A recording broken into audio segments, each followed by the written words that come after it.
naglalaro yung imahinasyon ng mga taong nakakapanood. Hindi naman maiwasan na mag-isip sila ng gano'n. Fresh na fresh! Tumitindi ang mga eksena sa GMA Telebabad series na Temptation of Five. Lalo ring umiinit ang mga eksena nila Chantal at Marcel.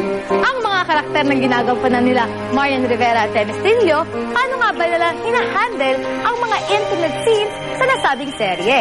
Maraming beses na rin ho kaming nagtrabaho pero ngayon lang talaga yung siguro, matitindi. Pareho naman kaming sanay din sa mga profession namin, kaya sinusubukan namin yung best namin para mapaniwala yung mga tao dun sa mga eksena ginagawa namin. Kinamamuyan na rin ang karakter ni Heidi dahil sa makatotohanan ng pagganap ni Glyza De Castro.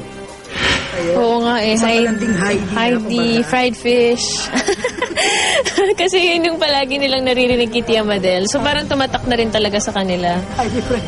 Heidi fried fish. Kasabay ng lalong gumagandang storya ng Temptation of Five, nagiging malapit naman daw sina Dennis at Glyza. Mahilig kami pareha sa sa music, ganyan, sa mga films. Tapos nakikita ko rin kasi yung sobrang passionate niya about his craft.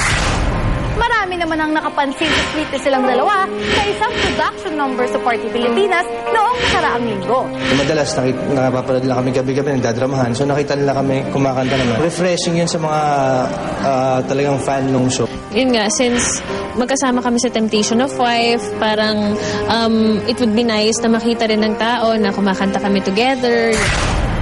Wala nga ba talagang namamagitan kila Dennis at Glyza? Siguro, naglalaro yung imahinasyon ng mga taong nakakapanood. Akala nila, totoong may mga namamagitan sa bawat isa. Pero ang totoo niyan, acting lang ho lahat yun.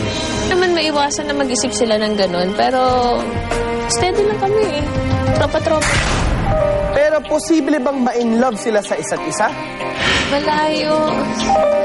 Ang hirap sagutin. Siyempre, sa ngayon, trabaho muna. Oo.